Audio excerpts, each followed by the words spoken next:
Pak. Thank you. Alhamdulillah sehat. Ini udah masuk semua atau baru berapa nih? 23 pada Baru 23 ya? Dari 40. 23 orang.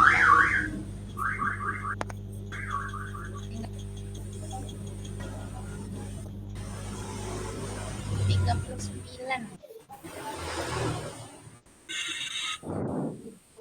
Kita mau langsung mulai aja apa mau nungguin yang lainnya dulu Bapak Ibu? sesuai jadwal. Dimulai aja Pak, tapi banyak yang hadir soalnya. Oke, itu di grup sudah saya kirim ya skripsi saya sebagai tanda perpisahan. Di grup itu saya kirim skripsi saya, pasnya itu temanya pas dengan pertemuan terakhir kita hari ini, yaitu tentang nasikh mansukh. Jadi nanti tidak mungkin kita bahas secara detail pembahasan yang panjang lebar ini dalam kurun waktu sejam 2 jam, makanya saya kirim aja sekalian buat kenang-kenangan. Nanti Bapak Ibu bisa baca-baca di skripsi itu cukup, saya sudah membahasnya cukup panjang ya. Dan itu saya menulisnya itu benar-benar langsung dari referensi kitab aslinya, seperti Al-Itqan fi Ulumil Quran, Mabahith fi Ulumil Quran, dan banyak lagi. Karena pada waktu itu belum ada ChatGPT, jadi nggak mungkin. Jangankan ChatGPT, itu kan eranya ini, BlackBerry. Android belum seramai sekarang. Oke, Bapak Ibu mungkin langsung mulai saja ya. Saya bagikan.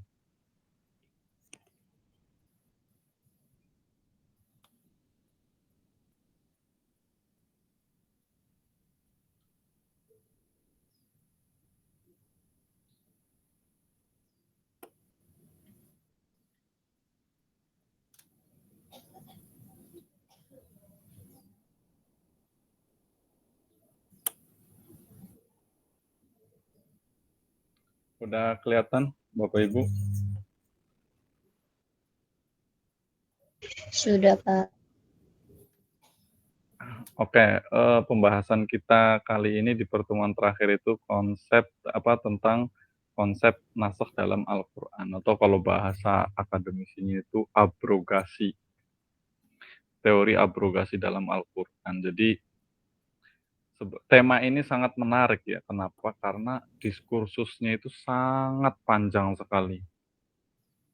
Perdebatan di dalamnya itu melebihi dari konsep-konsep ulumul Quran yang lainnya. Dari yang kemarin kita bahas seperti yang Ijaz Al-Quran, kemudian ada Aqsamul Quran, Qisasul Quran, kemudian kemarin ada Makiyah Madaniyah. Nah, kalau konsep naskh ini, perdebatannya itu sangat kompleks sekali. Mulai dari ada yang setuju dengan ada atau tidaknya konsep naskh ini.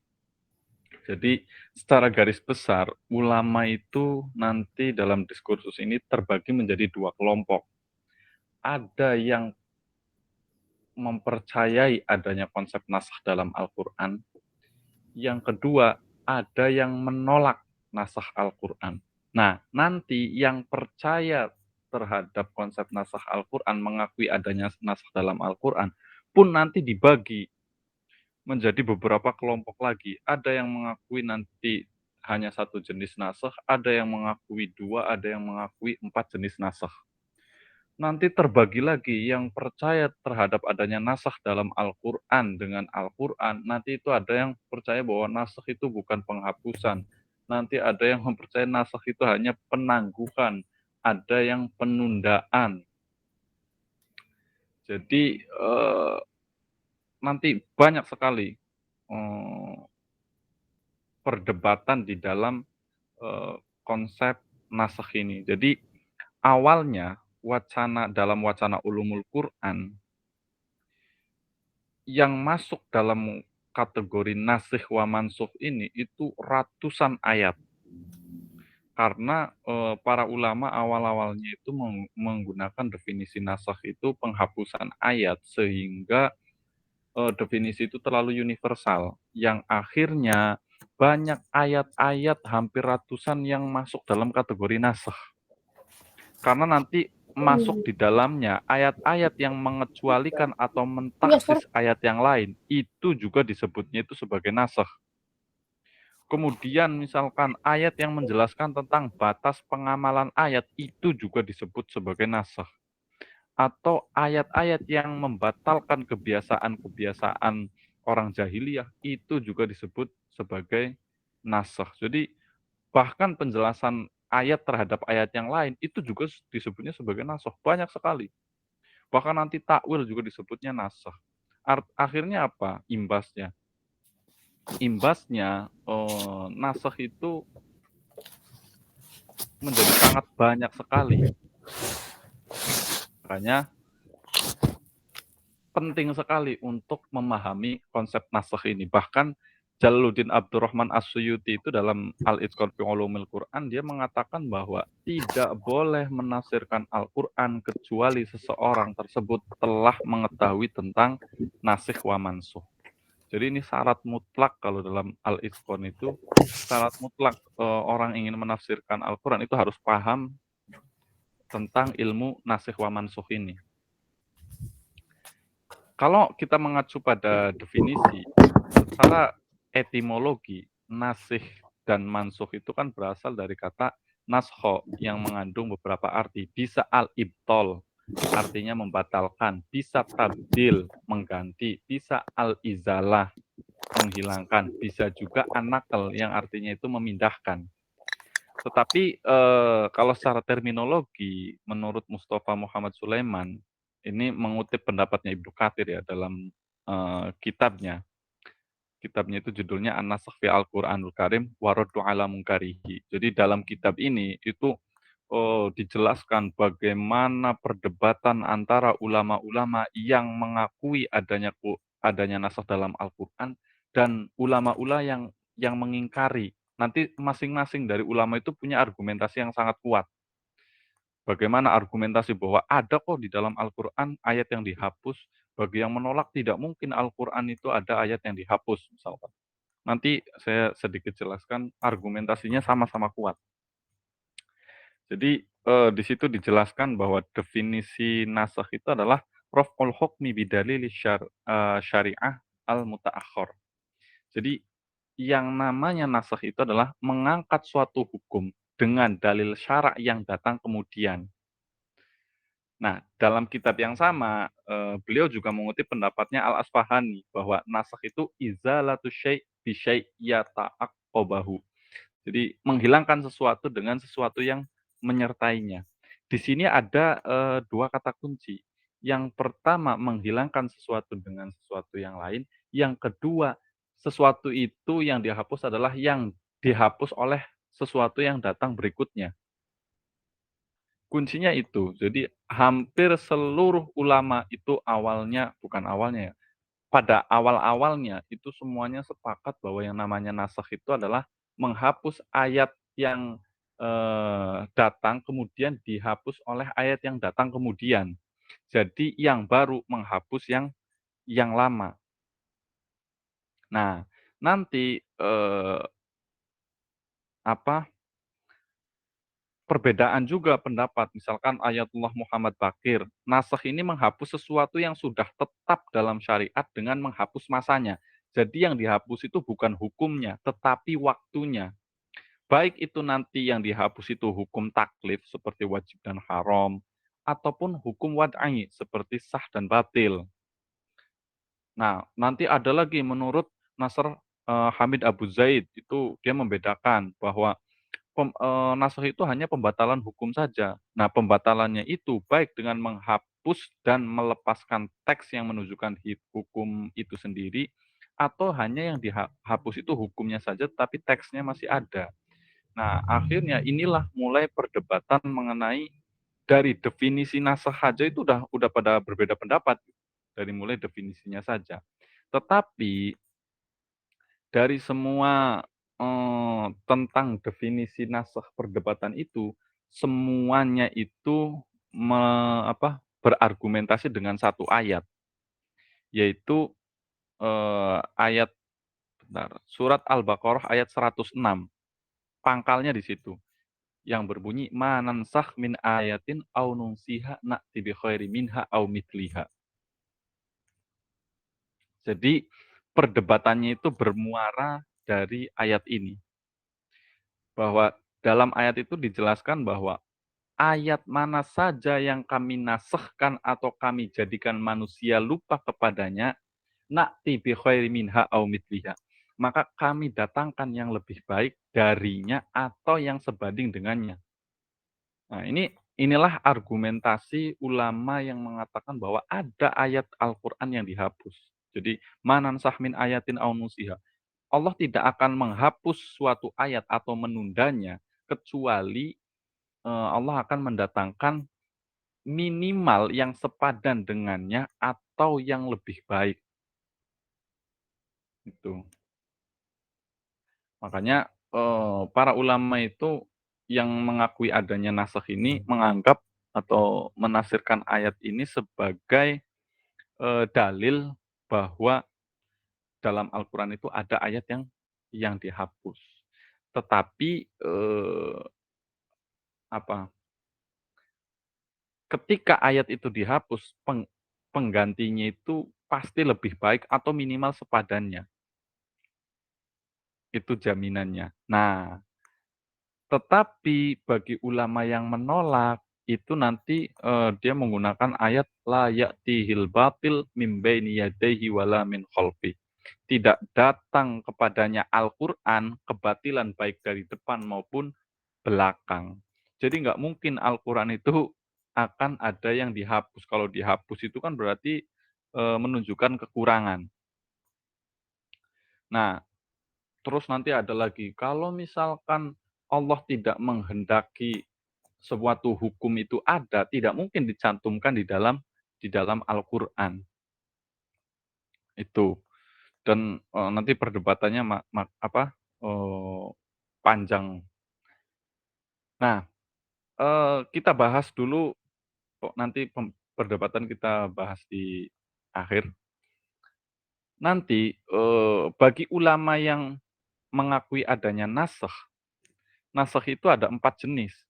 Ada nasakh Al-Qur'an dengan Al-Qur'an, ada nasakh Al-Qur'an dengan sunnah, ada nasakh sunnah dengan Al-Qur'an, dan nasakh sunnah dengan sunnah. Nah, tetapi saya akan fokus membahas tentang jenis yang pertama, yaitu nasakh Al-Qur'an dengan Al-Qur'an. Kenapa? Karena ini yang disepakati oleh jumhur ulama. Yang kedua, nasakh Al-Qur'an dengan sunnah itu hanya pendapat beberapa ulama. Kenapa? Karena banyak ulama yang menganggap bahwa nasakh Al-Qur'an dengan sunnah itu tidak bisa. Karena minimal sesuatu yang menghapus itu harus lebih tinggi atau sepadan dengan yang dihapus. Sedangkan yang lebih tinggi dari Al-Qur'an itu nggak ada. Makanya yang ada itu hanya nasakh Al-Qur'an dengan, Al-Qur'an. Nggak bisa sunnah itu menghapus Al-Qur'an, karena kedudukannya Al-Qur'an itu lebih tinggi daripada sunnah itu sendiri. Kemudian nasakh sunnah dengan Al-Qur'an, ini kemungkinan ada. Ada beberapa, contoh-contohnya. Kemudian nasakh sunnah dengan sunnah, itu nanti, masuknya ke dalam ulumul hadis. Contoh, nasakh eee, dengan sunnah. Nah, nanti nasakh Al-Qur'an dengan Al-Qur'an ini dibagi juga. Ada nasakh tilawah wal hukmu ma'an, jadi bacaan dan hukumnya itu sama-sama dihapus. Seperti yang diriwayatkan oleh Imam Muslim, dari Siti Aisyah. Beliau meriwayatkan, "Kana fima anzala minal Qur'ani asyra radha'atin ma'lumatin yahrumna fanasakhna bi khamsi ma'lumatin fatuwfiya Rasulullah sallallahu alaihi wasallam wa hunna fiha yaqra'u minal Qur'an." Katanya, di antara yang diturunkan kepada beliau adalah 10 susunan yang maklum, yang menyebabkan muhrim. Kemudian ketentuan ini dinasakh oleh 5 susunan yang maklum. Maka ketika Rasulullah wafat, 5 susunan ini termasuk ayat Al-Quran yang dibaca. Nah, perkataan Siti Aisyah 10 susunan inilah termasuk ayat Al-Quran yang dibaca secara lahirnya, bahwa tilawahnya itu masih ada pada saat itu. Tetapi sebenarnya karena ayat itu tidak ada dalam mushaf Utsmani, maka perkataan tersebut itu disampaikan Rasulullah ketika menjelang wafat. Dan pada akhirnya tilawahnya juga dihapus. Tetapi penghapusan ini tidak sampai pada semua para sahabat Rasul, sehingga jarang yang mengetahui. Nah, tetapi nanti kata Abu Musa al-Asy'ari, dia mengatakan bahwa ayat ini diturunkan, kemudian dicabut. Makanya redaksinya kalau dalam kitab Al-Itqan itu, nazalat tsumma rufi'at. Awalnya diturunkan, kemudian dicabut lagi. Nah, tetapi menurut Abdul Muta'al dan Muhammad Al-Jabir, dia mengatakan bahwa hadis ini tidak didasarkan pada riwayat yang mutawatir. Padahal Al-Quran itu kan ditetapkan melalui riwayat yang mutawatir kan. Dulu ketika pembukuan Al-Quran misalkan, ketika penyusunan Al-Quran, kenapa Al-Baqarah itu ditaruh yang pertama, padahal surat yang pertama turun Al-Alaq misalkan.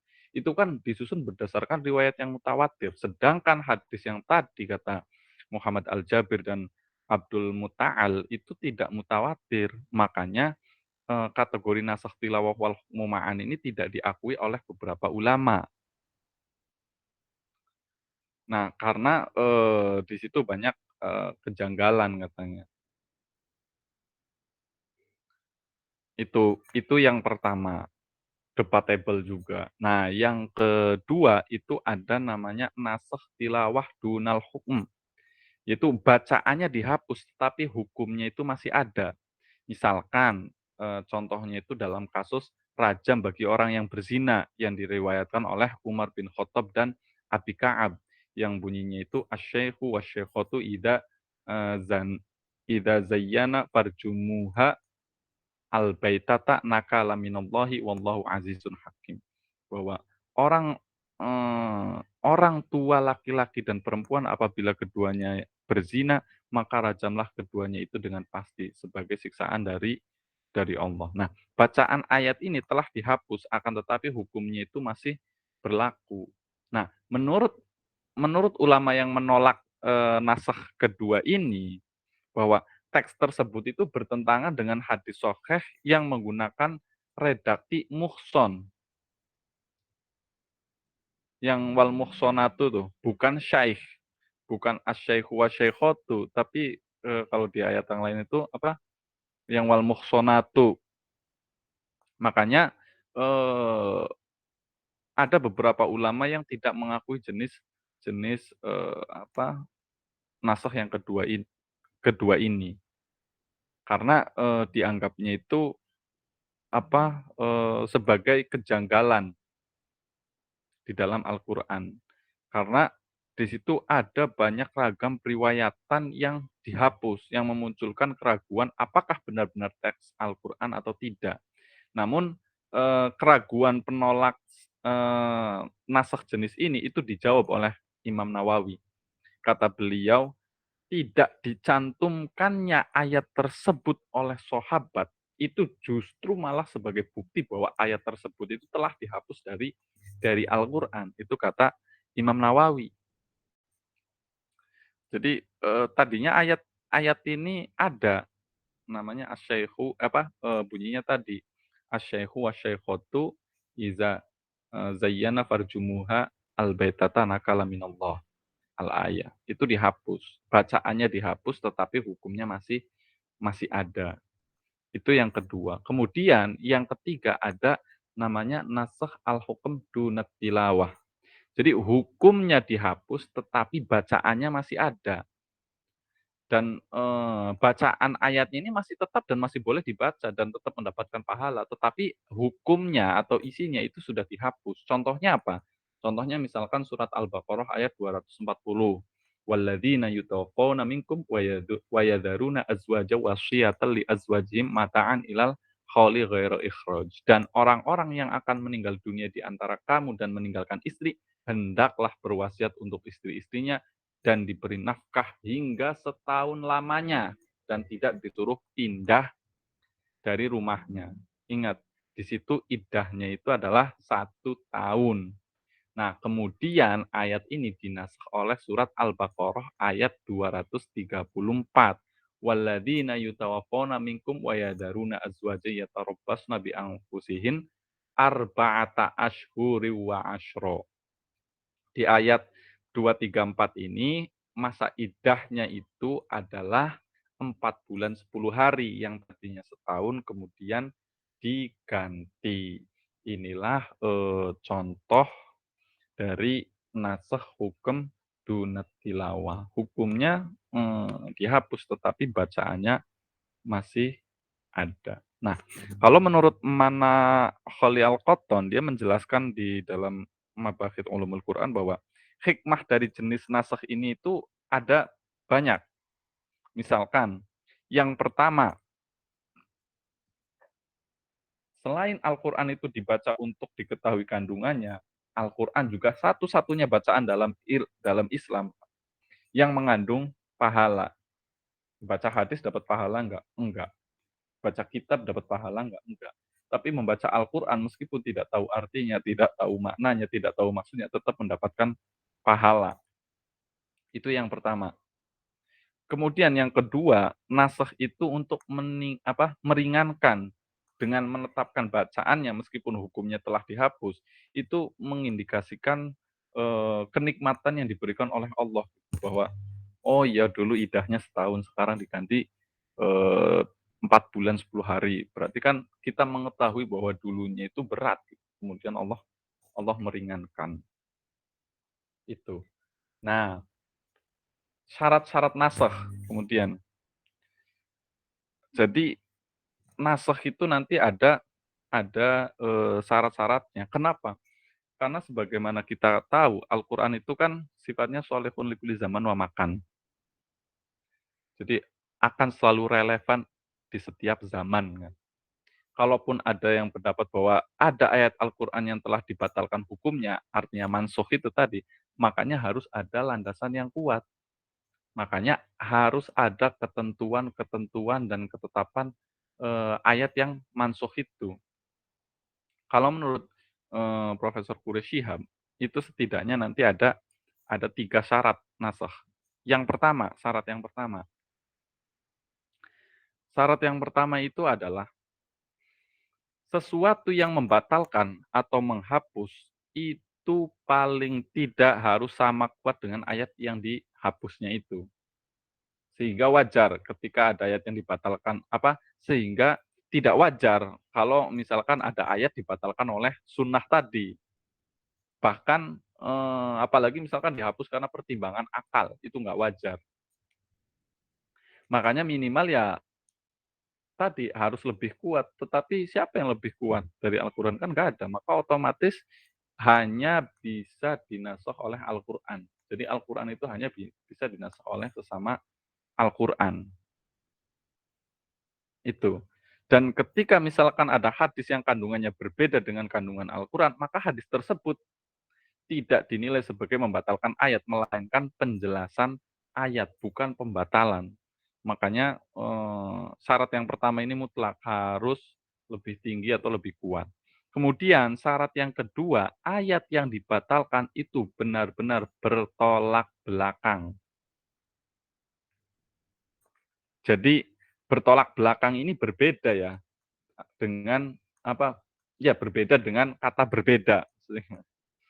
Jadi sesuatu dikatakan bertolak belakang itu apabila subjek, objek, waktu, tempat, dan syarat-syaratnya itu sama. Maka itu baru disebut bertolak belakang. Kalau misalkan ada 2 hal yang sama, tetapi salah satu dari yang telah ditetapkan tadi, misalkan subjeknya sama, objeknya sama, tapi waktu dan tempatnya beda, syarat-syaratnya beda. Ya itu namanya bukan bertolak belakang, tetapi berbeda. Makanya kalau kita mau menyebut sesuatu itu bertentangan atau bertolak belakang, ya ini harus dipenuhi syarat-syaratnya, mulai dari subjeknya, objeknya, waktunya, tempatnya. Kan gitu. Kalau misalkan tempatnya aja udah beda, ya itu namanya bukan bertentangan, bukan bertolak belakang, tapi berbeda. Itu yang harus digarisbawahi. Kemudian syarat yang ketiga itu apa? Harus terbukti dengan kuat dan meyakinkan ayat mana yang lebih dulu turun dan mana yang turun kemudian. Nah ini memang dari keumuman hampir semua yang sepakat dengan konsep nasakh ini adalah ayat yang baru datang itu menghapus ayat yang lama, ayat yang kemudian. Dan harus diingat ya bahwa yang duluan mana ayat itu bukan dilihat dari mushaf, bukan dari susunan di dalam Al-Qur'an. Karena kayak misalkan Al-Alaq itu kan ditempatkan di urutan ke-96, kemudian Al-Baqarah itu di urutan pertama. Itu bukan berarti Al-Baqarah lebih dulu dari Al-Alaq. Begitu juga ayat-ayat yang atau surat-surat yang lainnya. Tetapi dilihatnya itu adalah dari ayat mana dulu yang paling turun. Nah, kemudian kata Quraisy Shihab ini bahwa nasakh Al-Qur'an ini hanya terjadi dalam bidang hukum saja. Jadi tidak menyangkut mengenai informasi Al-Qur'an, kemudian berkaitan dengan keimanan, kemudian berkaitan dengan misalkan apalagi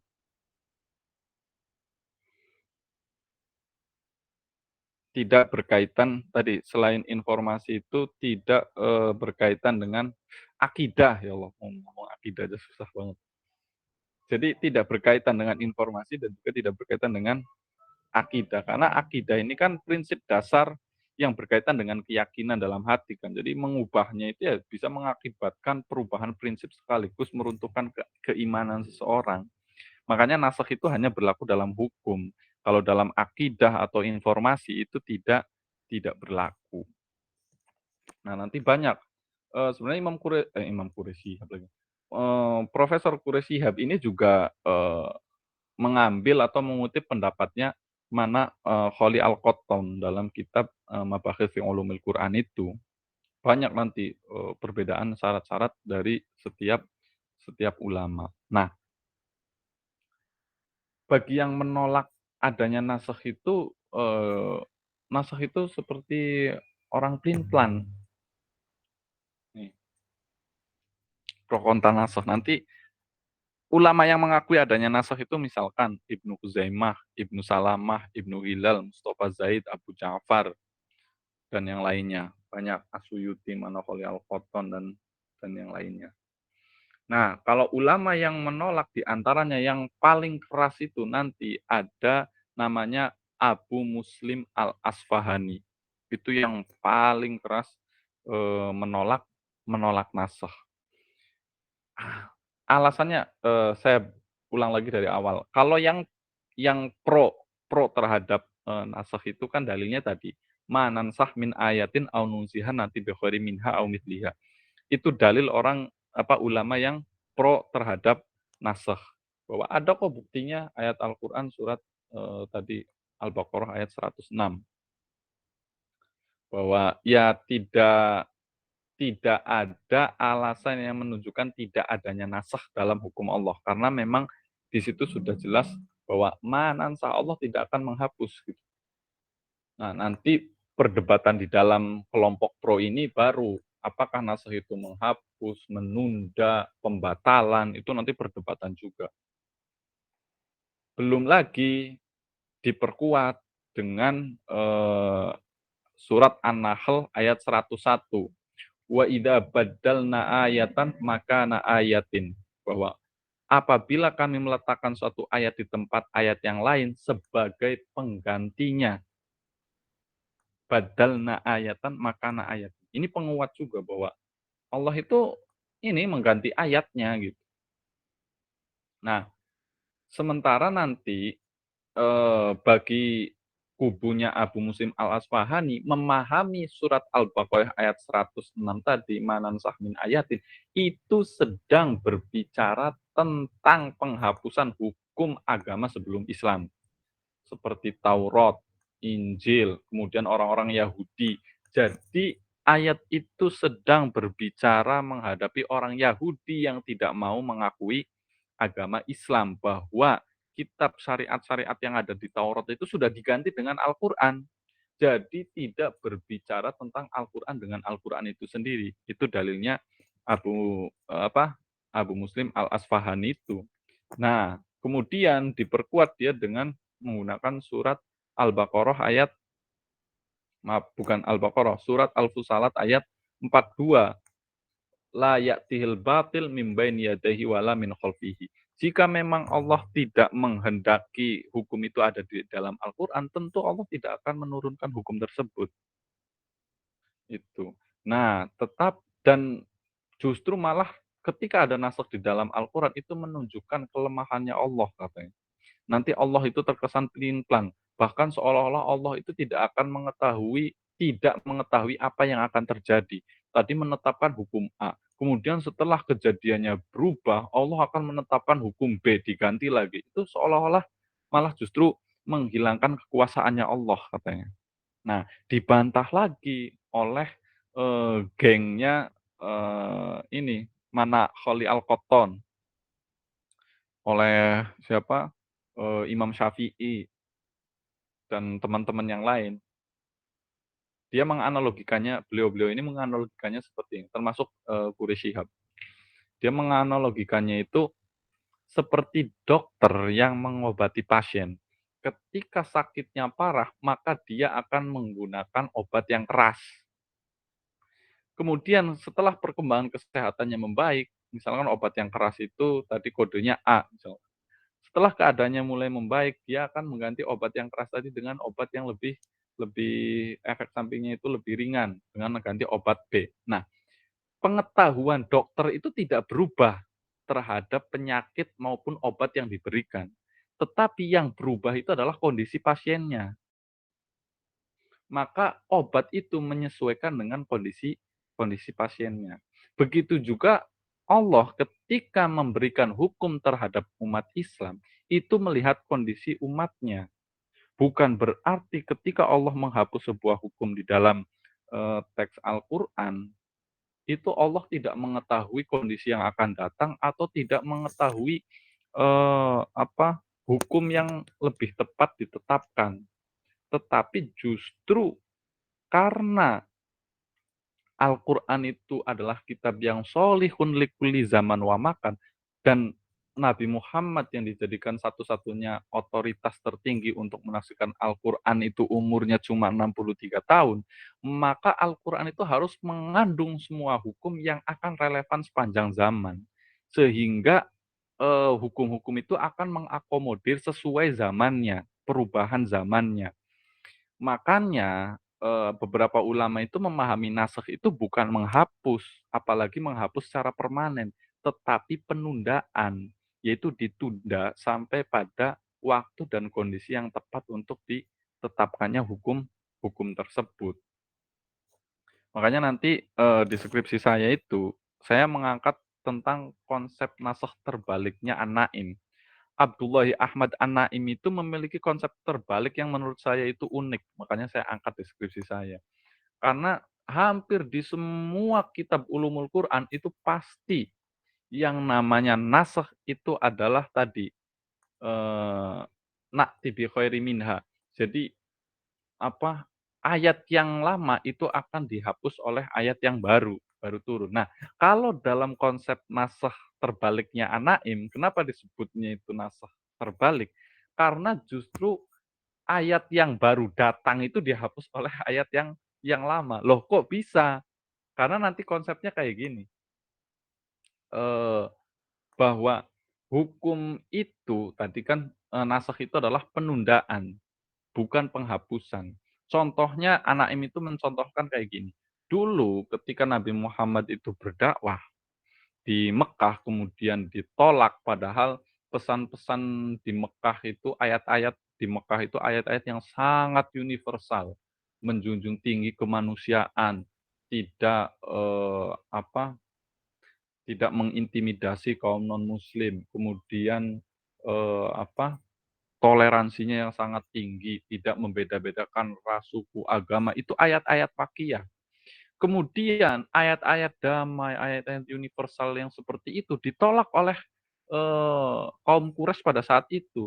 Artinya orang-orang Quraisy pada saat itu tidak bisa menerima pesan yang universal itu oleh masyarakat Quraisy. Akhirnya Nabi Muhammad hijrah ke Madinah, kemudian redaksi Al-Quran, cara berinteraksi Al-Quran dengan umat Islam itu sangat berbeda ketika di Madinah. Misalkan dari hal penyebutan saja, ketika di Mekah, ayat-ayat Makkiyah itu menyebut atau menyapa umat manusia dengan ya ayyuhalladzina amanu, ya wahai anak Adam, wahai manusia, kan gitu. Setelah di Madinah, redaksi sapaan ayat Al-Quran saja sudah berubah kan. Yang tadi menyebutnya itu ya ayuhan nas, jadi ya ayyuhalladzina amanu. Kemudian katanya itu ada namanya diskriminasi. Karena Abdullah Ahmad An-Naim juga ini penggiat HAM ya. Jadi diskriminasi antara laki-laki dan perempuan karena turun ayat ar-rijalu qawwamuna 'alan nisa, sudah membedakan antara laki-laki dan perempuan. Padahal ketika di ayat-ayat Makkiyah Allah itu sudah menjelaskan bahwa apa yang dinilai oleh Allah itu bukan karena gendernya, warna kulitnya, rasnya, tetapi ketakwaannya, kan seperti itu. Nah, makanya ayat-ayat Makkiyah ini karena belum diterima pada masa itu, akhirnya ditangguhkan. Kemudian diganti oleh ayat-ayat ayat-ayat Madaniyah. Nah, setelah zamannya sekarang berubah, maka harusnya sekarang yang diterapkan itu adalah ayat-ayat, Makkiyah itu yang sifatnya itu universal. Jadi ayat yang lama itu menghapus ayat yang terakhir kali turun. Itu kata kata An-Naim. Tapi nanti di skripsi itu juga saya memiliki beberapa catatan atau kritik untuk Abdullah Ahmad An-Naim. Konsep nasakhnya bagus, lain daripada yang lain. Tetapi saya juga di situ sedikit mengkritisi konsep nasakhnya An-Naim ini karena dia itu terlalu buru-buru menetapkan salah satu kritik saya itu dia terlalu terburu-buru menetapkan itu nasakh, padahal belum tentu. Karena nanti dalam Al-Qur'an itu kan ada namanya, takhsis, jadi pengkhususan, nanti pengkhususan juga disebutnya nasakh. Kemudian pembatasan waktu juga nasakh. Jadi dia konsep nasakhnya bagus, tapi di sisi lain dia serampangan. Segalanya dianggap nasakh, padahal belum tentu itu tuh, nasakh. Contohnya misalkan, yang itu, yang ayat, "Faqtulul musyrikina haitsu wajadtumuhum," katanya itu. Kan dulu ayat-ayat yang suluh, ayat yang, damai, itu kan dihapus oleh itu, "Faqtulul musyrikina haitsu wajadtumuhum" itu. Nah, katanya itu harusnya itu yang berlaku itu adalah, ayat yang mengajarkan umat Islam itu untuk tetap bersabar, bukan malah membunuh orang-orang musyrik dimanapun. Nah, itu juga menurut saya rada serampangan, karena konteksnya beda kemudian disambung-sambungkan. Tapi, ala kulli hal cukup bagus konsep nasakhnya Abdullahi Ahmad, An-Naim itu. Nah, sebenarnya masih banyak lagi Bapak Ibu, terkait perdebatan antara, eee, apa, ulama yang pro dan kontra terhadap nasikh dan mansukh, belum lagi di dalamnya sesama pro aja itu pada, berdebat. Mungkin sampai di sini ada yang ditanyakan atau mungkin ada yang mau menambahkan, silahkan Bapak Ibu.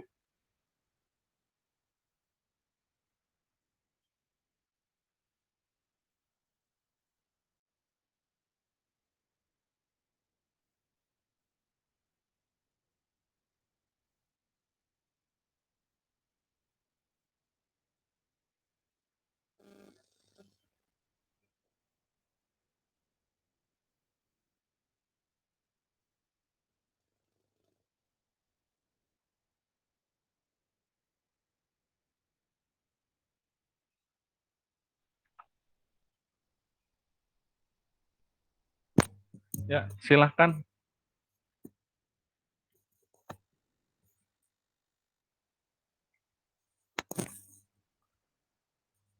Ini Mas Irfan. Silahkan Mas Irfan, barangkali mau menambahkan. Enggak Saya mau. kira menambahkan ya, bukan bertanya. Oh, bertanya Pak. Iya, Tadi gimana? di kalangan ulama yang itu yang menolak naskh, di situ ada Imam Ghazali gitu ya. Yang menarik. Iya. Setahu saya kalau di Imam Ghazali itu di kitab Qawaidnya Al-Mustasfa itu juga membahas naskh gitu. Mm-mm. Lah itu kejelasannya bagaimana Pak? Wah, pertanyaan berat ini. Terus, Nah, itu aja yang ditanyakan. oke. Ya, silahkan. Ada lagi?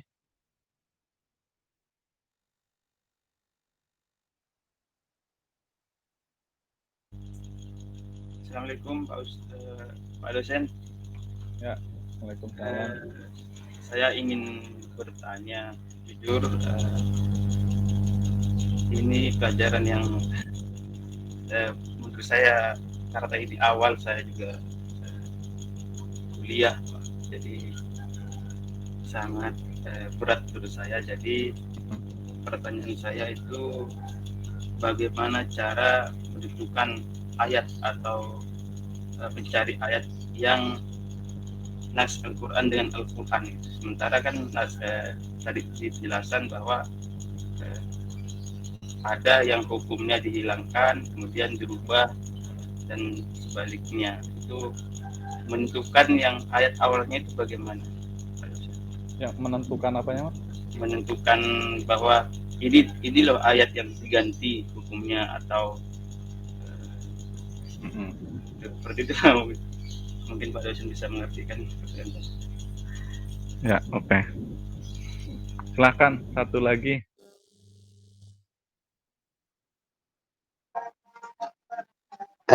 Assalamualaikum Pak dosen, Ya, izin mangga. bertanya Mm-mm. tentang nasih. Apakah jika memang ada penjelasan ayat lama diganti dengan ayat baru, apa itu justru bisa sama seperti dalam Injil itu Pak? Maksudnya kan ada perjanjian lama dan juga ada perjanjian baru gitu Pak. Mohon penjelasannya. Oke. Ya, luar biasa ini, pertanyaan lumayan berat-berat ini. Lebih berat dari pas sidang skripsi kayaknya. Oke, yang pertama tadi ya Imam Al-Ghazali. Jadi beda orang itu, Mas Irfan. Kalau makanya di skripsi saya itu yang di halaman 20 kan, di antara ulama-ulama modern yang menolak adanya nasakh itu misalkan Syekh Muhammad Abu Zahra dalam bukunya Masadir Al-Fiqh Al-Islami, kemudian Syekh Muhammad Al-Ghazali dalam bukunya An-Nadharat fil Quran. Nah, Syekh Muhammad Al-Ghazali ini bukan Imam Al-Ghazali, tetapi Syekh Muhammad Al-Ghazali ulama-ulama modern abad sekarang. Makanya di situ saya cantumkan tuh tanggal lahirnya 1917 sampai 1996. Jadi meninggalnya itu 96. Kalau Imam Al-Ghazali itu kan masih abad pertengahan kan, awal abad pertengahan. Jadi itu satu, beda orang. Kemudian tadi pertanyaan yang kedua itu terkait apa? Tadi yang kedua Mas Ali. Menentukan ayat yang diganti gitu. Menentukan ayat diganti. Jadi satu, tadi yang syarat-syarat dari Prof. Quraish Shihab itu, satu, harus benar-benar, jadi gini ya, bahkan ini menarik, kata para ulama, sebenarnya ayat Al-Quran itu tidak ada yang bertentangan. Ayat Al-Quran itu tidak ada yang bertentangan. Yang bertentangan itu adalah apa? Yang bertentangan itu adalah pemahaman orang atau ulama atau pemikir dalam memahami ayat tersebut. Jadi sebenarnya ayat Al-Quran itu tidak ada yang bertentangan, tetapi hanya seolah-olah bertentangan. Makanya nanti yang tadinya Al-Quran, ayat Al-Quran yang seolah-olah bertentangan itu jumlahnya ratusan, setelah dikaji lebih dalam lagi oleh para mufasir, itu jumlahnya itu nggak lebih dari 10. Itu pun nanti kalau dikaji lagi kayaknya nggak bertentangan. Karena apa? Nanti ada amkhos misalkan, ada ayat yang berbicara umum, ada yang sebagai pengkhususan. Nah dulu itu juga disebutnya itu menghapus, padahal enggak. Makanya salah satunya itu Prof. Quraish Shihab itu kan harus menitik beratkan bahwa ayat Al-Quran ketika mau dinasah itu harus benar-benar bertentangan. Sedangkan syarat sesuatu itu bertentangan itu kan tadi subjeknya sama, objeknya sama, kemudian waktunya sama, tempatnya sama. Makanya kayak gini, ini juga seolah-olah bertentangan yang saya masih ingat. Teman bapak-bapak ini, bapak-bapak kalau Jumatan biasanya kita disuruh apa? Ittaqillaha apa? Ittaqullah haqqa tuqatih. Bertakwalah kalian setakwa-takwanya, gitu kan? Tetapi di ayat yang lain itu kan dijelaskan juga apa yang hafal Quran yang bertakwalah kalian semampu kalian. Fattaqullaha mastata'tum. Nah, itu.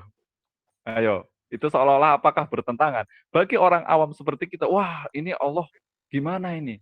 Ayat yang lain menyuruh kita bertakwa setakwa-takwanya. Tetapi di sisi lain Allah menyuruh kita fattaqullaha mastata'tum. Bertakwa kalian semampu kalian. Jadi yang benar yang mana gitu? Itu juga seolah-olah bertentangan. Padahal itu nggak bertentangan karena nanti beda tempat, beda subjek di situ sedang berbicara. Makanya harus benar-benar jeli kalau belajar nasih. Makanya tadi syarat untuk menafsirkan Al-Qur'an itu harus benar-benar paham ilmu nasikh wa mansukh. Kalau enggak bahaya. Semuanya dikira bertentangan. Itu yang pertama. Yang kedua, tadi kalau menurut jumhur ulama itu harus mengetahui ayat mana dulu yang lebih turun. Kayak contoh misalkan, dulu ayat Al-Quran walillahil masyriq wal maghrib fa'inama tuwallu fatama wajhullah. Itu dulu menghadap kemana saja, sholat untuk menghadap kemana saja gitu kan. Tetapi di ayat yang lain fawalli wajhaka syatral masjidil haram, suruh menghadap ke Masjidil Haram. Itu juga tadinya dianggap sebagai nasakh, tetapi nanti ada penjelasannya. Tadinya ke Baitul Maqdis. Jadi untuk mengetahuinya itu ya kita harus tahu ketika ada dua ayat yang seolah-olah bertentangan, kita lihat asbabun nuzulnya, turun berkaitan dengan apa, tahun berapa, ayat yang mana yang lebih turun. Mentok-mentoknya kan orang-orang seperti kita, oh yang lebih turun misalkan ayat ini, berarti ini menghapus ini. Kan paling kayak gitu. Padahal setelah dikaji lebih dalam, biasanya nanti di Al-Itqan fi Ulumul Quran itu udah disebutkan Al-Itqan fi Ulumul Quran, Mabahith fi Ulumul Quran, Nasikh wa Mansukh fil Quran. Itu semuanya dibahas, jenis-jenis ayat-ayat Al-Quran apa saja yang dianggapnya itu sebagai bertentangan. Contoh misalkan, ini yang saya bahas di skripsi saya misalkan, bentar. Tuh, tadi ada tuh surat Al-Imran tuh, ya ayyuhalladzina amanu taqullaha haqqa tuqatih, seolah-olah bertentangan sama fattaqullaha mastata'tum. Kemudian yas'alunaka 'anis syahril haram qitalin fi, bahwa berperang di bulan haram itu adalah dosa besar. Itu kan itu. Tetapi di sisi lain, di ayat yang lain dijelaskannya itu disebutkannya itu waqatilul musyrikina kafatan. Coba kalau ayat ini dipahami serampangan, dan perangilah kaum musyrikin itu semuanya sebagaimana mereka memuring kamu. Kafah loh. Waqatilul musyrikina kafatan. Itu. Kemudian faktulul musyrikina haitsu wajadtumuhum. Coba. Bunuhlah orang-orang musyrik itu di mana saja kamu jumpai. Ini kalau dipahami secara serampangan, wah ada orang musyrik, ayo kita bunuh. Itu perintah Allah. Faqtulul musyrikina haitsu wajadtumuhum. Padahal kata ulama, ini contoh penyelesaiannya, surat At-Taubah ayat 36 yang menunjukkan tadi siapapun, dan surat At-Taubah ayat 5 yang dimanapun, keduanya itu tidak menunjukkan arti kapanpun, sehingga kedua ayat tersebut itu tidak bertentangan. Karena tadi syarat bertentangan itu tadi kan ada 4 kan, subjek, objek, kemudian waktu, dan tempat. Ini harus sama. Nah, ternyata dari ketiga surat ini tuh beda, objeknya beda. Maka itu tidak disebut bertentangan. Kayak contohnya misalkan Bapak Ibu aja ketika nasehatin anak-anak Bapak Ibu, ngomong anak yang pertama nggak boleh jajan lebih dari 10.000 misalkan. Tetapi ke anak yang kecil misalkan nggak boleh jajan lebih dari 20.000 misalkan. Loh kok beda? Apakah itu bertentangan antara ucapan ibu ke anak yang satu dan yang kedua? Itu namanya bukan bertentangan, tapi berbeda karena objek yang diajak berbicara itu beda. Itu kan analogi simpelnya kan sebenarnya seperti itu. Lah, apakah tadi ucapan Bapak Ibu ini pelin-pelan? Jadi jajan itu yang benar harus nggak boleh lebih dari 20.000 apa nggak boleh lebih dari 10.000? Yang benar yang mana? Nanti kan seolah-olah, oh yang pertama kali turun itu tadi yang 10.000, kemudian dihapus oleh yang 20.000, kan seperti itu. Padahal enggak, itu lagi ngomongin objeknya berbeda. Itu. Kemudian yang terakhir dari Mas Toto, tadi apa Mas Toto? Tentang nasih, Pak, kalau misalkan emang ada, apakah Oh itu iya, sama dengan perjanjian lama dalam Injil dan ya, perjanjian baru. ya Pak. Beda. Jadi beda. Makanya kalau perjanjian lama dan perjanjian baru, sependek pengetahuan saya, karena saya tidak mempelajari tentang Injil, itu kan dihapus secara permanen kan, diganti secara permanen. Jadi yang berlaku itu kan perjanjian baru, perjanjian lama itu hanya sebagai dokumentasi. Koreksi kalau misalkan saya salah, barangkali di sini ada yang ngaji Injil, bisa dibedah di sini. Sedangkan nasih itu bukan penghapusan tadi. Jumhur ulama itu menyepakati itu bukan penghapusan, tetapi penundaan. Ada yang menyebutnya itu seperti itu. Jadi bukan dihapus secara permanen. Satu itu. Yang kedua, kalau Al-Quran seperti kayak tadi kata Alman al-Khotton itu, dia menganggapnya itu bahwa tadi contoh misalkan menghapus hukum tapi tilawahnya nggak dihapus. Itu karena Al-Quran itu memiliki unsur tadi pahala. Meskipun nggak tahu artinya ketika kita baca Al-Quran itu kan mendapatkan pahala itu. Jadi berbeda.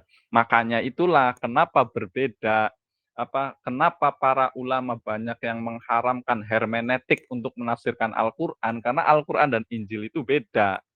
Maka alat yang untuk mengupas Injil, yaitu hermeneutik, kok digunakan untuk mengupas Al-Quran, ya nggak bisa karena objeknya aja beda. Tetapi sebenarnya mayoritas ulama, bukan mayoritas sih, ada juga ulama yang pro terhadap penggunaan hermeneutik dalam menafsirkan Al-Quran. Kalau nggak salah Gus Baha juga pernah menyinggung kok tentang hermeneutik. Dan kalau Bapak Ibu belajar tentang hermeneutik itu asik kok, seru.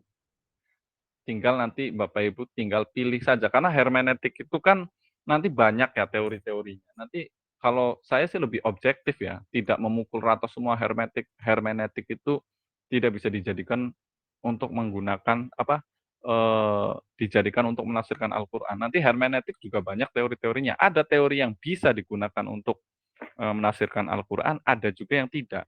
Contoh yang bisa digunakan untuk menafsirkan Al-Quran misalkan, Al-Quran atau hadis misalkan, yang saya tahu itu teori hermeneutiknya Fazlur Rahman. Fazlur Rahman itu punya teori hermeneutik namanya double movement. Jadi dua pergerakan. Ketika kita ingin mengetahui hukum Islam, kita harus melakukan dua pergerakan. Pertama pergerakan apa? Pergerakan kita kembali pada saat ayat Al-Quran itu diturunkan. Jadi melihatnya itu dari sudut pandang saat Al-Quran itu diturunkan. Bukan melihat dari kacamata sosial zaman kita saat ini. Tetapi lihat pada saat zaman itu seperti apa. Kemudian setelah kita seolah-olah lagi perjalanan waktu, masuk ke era di mana ayat itu diturunkan, baru balik lagi ke masa sekarang dengan membawa intisari dari ayat itu.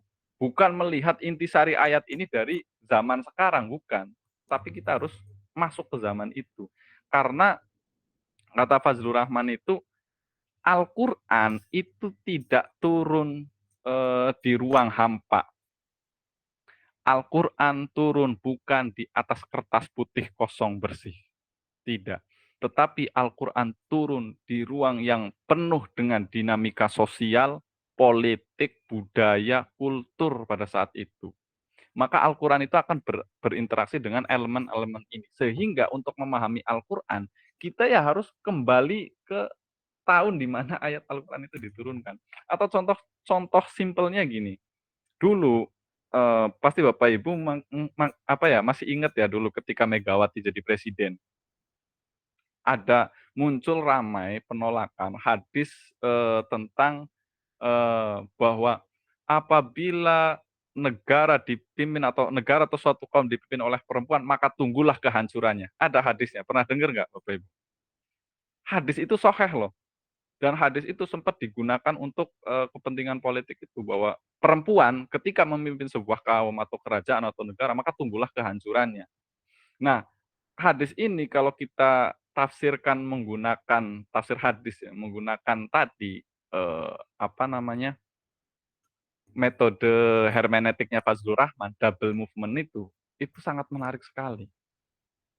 Double movement. Sekarang kita pergi pada saat Nabi Muhammad mengeluarkan hadis itu, mensabdakan hadis itu.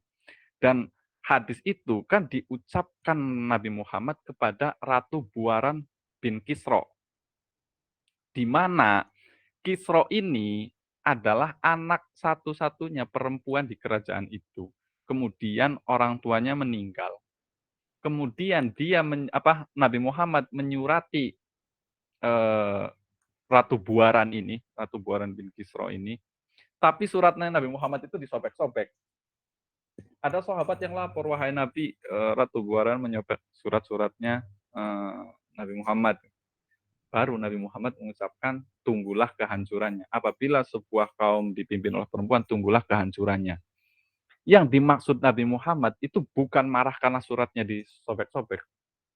Kalau kita mengacu pada asbabul wurud hadis itu, ternyata pada saat itu kultur sosial budaya masyarakat Arab jahiliyah pada saat itu menganggap perempuan itu kan seperti barang. Iya kan, dijual belikan, tidak dihargai, boro-boro dihormati. Orang dianggapnya seperti barang, diperjualbelikan bebas. Makanya orang-orang Arab itu kan zaman jahiliyah itu istrinya unlimited kan, tidak terbatas. Karena perempuan itu nggak ada harganya sama sekali. Ketika orang memiliki anak perempuan aja kan dibunuh kan, dikubur hidup-hidup. Ditambah lagi, Ratu Buaran itu tidak memiliki kapasitas dan kapabilitas sebagai seorang pemimpin. Orang kayak gitu kok ditunjuk jadi pemimpin? Ya tunggulah kehancurannya. Boro-boro dihormati orang masyarakat, orang perempuan aja dianggapnya itu sebagai barang. Itu lihat kultus sosio-historisnya itu seperti itu. Bagaimana mungkin dengan kondisi sosial seperti itu, orang yang sama sekali tidak dihormati itu memimpin, ya pasti akan hancur. Nah, setelah kita sudah menempuh perjalanan ke masa lalu, tarik ke zaman sekarang, lihat era sekarang seperti apa. Apakah perempuan masih diperlakukan seperti dulu? Kan enggak.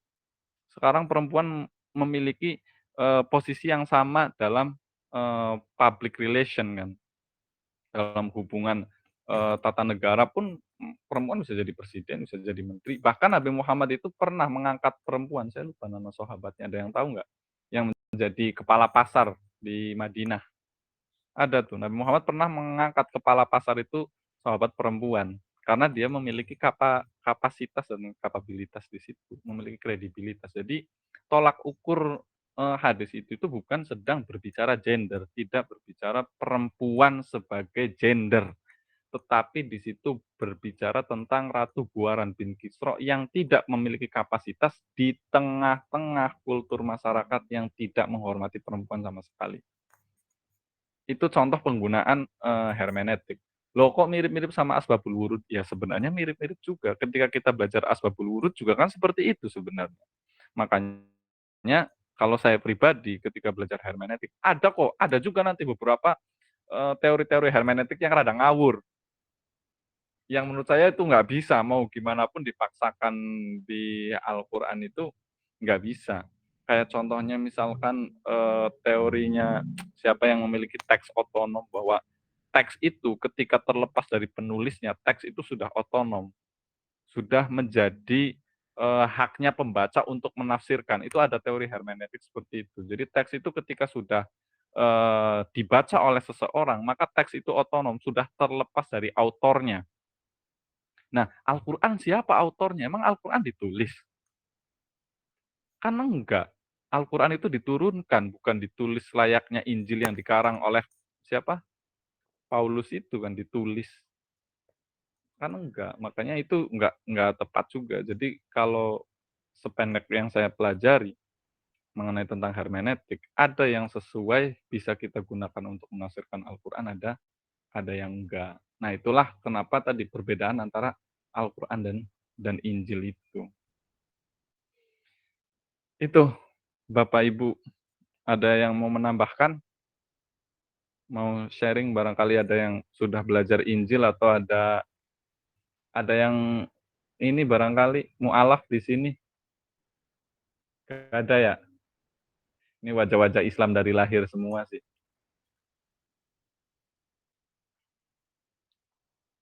Gimana? Ya, silahkan Mas Ali. Boleh nanya di luar konteks, Pak dosen? Ya, boleh terakhir. Oke, Silahkan. Pertanyaan saya, Al-Quran itu diturunkan secara wahyu kan, kemudian suci. Tapi konon katanya ini Pak dosen ada ilmu-ilmu yang hitam itu diambil dari ayat-ayat Al-Quran. Bahkan di kalangan santri mungkin ada tahu apa namanya fudul, mungkin untuk memikat wanita itu kan tidak baik aslinya, karena merubah yang tidak suka menjadi suka. Itu kesucian kan berubah, jadi bagaimana itu hukumnya Pak? Ya, ini jawabannya subjektivitas saya ya. Terserah nanti Bapak Ibu mungkin punya pemikiran sendiri. Ada salah satu ulama ahli tafsir, Ibnu Katsir. Ibnu Katsir itu dalam tafsirnya itu mengatakan Al-Quran itu seperti berlian. Jadi mau dilihat dari sisi manapun itu akan tetap sempurna dan indah. Dan terkadang perempuan itu, kalau kata perempuan lagi, Al-Quran itu kata Jalaluddin Rumi itu seperti perempuan. Dia akan bisa dipahami oleh orang yang mampu membuka hatinya, yang mampu mencintainya dengan tulus tanpa pamrih. Nah, Al-Quran bisa juga disalahgunakan oleh orang-orang yang memiliki paham yang salah. Seperti contoh tadi misalkan. Contoh yang dari dulu, contohnya itu misalkan siapa yang membunuh Sayyidina Ali? Ibnu Muljam. Ibnu Muljam kurang Islam apa coba? Qaimul lail syamun nahar. Ya kan? Terus hafidul Quran, hafal Quran mal. Tetapi dia membunuh sahabat Ali dengan ayat Al-Quran juga. Mending kalau orang itu menggunakan ayat Al-Quran untuk ngemat cewek misalkan. Atau untuk mukul orang, amalan batostum jabar gitu kan. Untuk mukul orang. Itu masih wajar. Ibnu Muljam menggunakan Al-Quran untuk membunuh sahabat Ali yang notabene itu disebutnya itu babul ilm, bahkan orang yang dijamin masuk surga, masih kerabatnya Rasulullah, dibunuh menggunakan ayat Al-Quran apa? Malam yahkum bima anzalallah fa ulaika humul kafirun. Dia kan alasan membunuh sahabat Ali kan menggunakan ayat itu. Karena dia menganggap bahwa sahabat Ali itu tidak menggunakan hukum Allah. Malam yahkum bima anzalallah faulaika humul kafir. Ini jugalah yang dalil yang dijadikan dulu para pengusung khilafah itu kan, yang tingkat ekstrimnya menjadi teroris itu karena menganggap bahwa pemerintah republik yang menggunakan demokrasi itu apa namanya, dianggapnya itu sebagai tauhid karena tidak menerapkan hukum Allah, dan mereka menganggap bahwa khilafah itu hukum Allah harus ditegakkan. Kalau nggak ditegakkan ya faulaika humul kafirun, itu halal darahnya. Itu. Nah, ketika tadi kemarin itu salah satu kemukjizatan Al-Qur'an itu kan dalam bacaannya bisa menenangkan hati. Makanya kan kullu mukarrarin mumillun illa qiraatul Qur'an.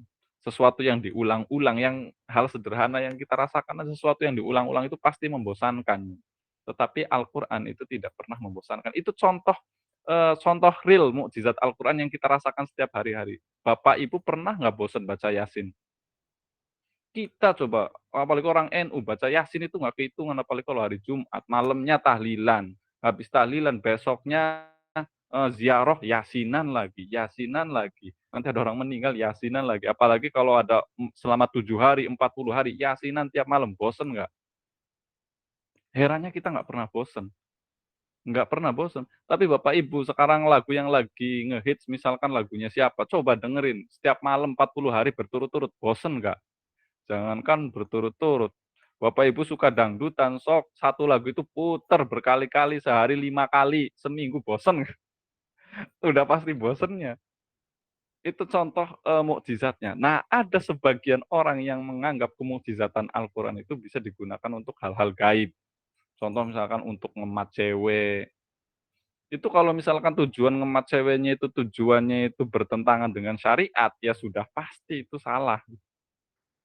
Bukan tentang Al-Qur'annya, tapi dia lebih ke keyakinan dia sendiri gitu. Ya, secara tidak langsung dia sudah menodai Al-Qur'an. Secara tidak langsung dia sudah menodai Al-Qur'an, kecuali bacaan-bacaan Al-Qur'an itu dijadikan sebagai doa. Biasanya kan air putih dibacain surat Fatihah 7 kali, kemudian dikasihkan ke anak yang tantrum, nangisan terus kayak gitu. Dibacain ibu lagi hamil dibacain surat Yusuf biar anaknya nanti ganteng misalkan. Kalau itu nggak menodai sama sekali, itu adalah salah satu bentuk ikhtiar doa menggunakan wasilah Al-Qur'an. Karena memang Al-Qur'an itu satu-satunya bacaan yang mengandung pahala. Ketika orang menyalahgunakan Al-Qur'an sebagai hal-hal yang bertentangan dengan syariat, ya tentu itu sudah menodai Al-Qur'an. Seperti Ibnu Muljam tadi juga secara tidak langsung menodai Al-Qur'an, padahal dia hafizul Qur'an, soimul nahar, qiyamul lail. Itu ya seperti itu. Itu jawaban subjektif saya. Maka Bapak Ibu barangkali mungkin ada pendapat, nanti bisa ditulis di grup. Ini pertemuan terakhir ya Bapak Ibu, tatap maya kita mungkin dalam kurun waktu hampir 2 bulan ini, saya berinteraksi baik secara tatap maya maupun komunikasi di grup. Kalau misalkan ada kata-kata saya yang salah, saya mohon maaf. Saya mohon kalau suatu saat kita berpapasan di media sosial atau di kolom komentar apapun itu, jangan lupa saling sapa, karena kita bertemu di tatap maya tidak menutup kemungkinan kita akan dipertemukan lagi juga di dunia maya. Syukur-syukur kalau ketemu di dunia nyata ya say hi lah, kita ngopi-ngopi. Mungkin itu ya Bapak Ibu, terima kasih atas waktunya. Semoga apa yang saya sampaikan bermanfaat dan semoga tidak puas. Karena ketika Bapak Ibu merasa puas itu bahaya. Amin. Belajar nggak boleh merasa puas. Syukur-syukur malah mencoba membantah apa yang saya jelaskan. Jadi Bapak Ibu termotivasi untuk mencari benar nggak kayak gitu. Akhirnya kan terpancing untuk membaca dan belajar lebih dalam lagi. Mungkin itu ya Bapak Ibu. Sekian dari saya, kurang lebihnya mohon maaf. Wa kafa billahi syahidah. Assalamualaikum warahmatullahi wabarakatuh.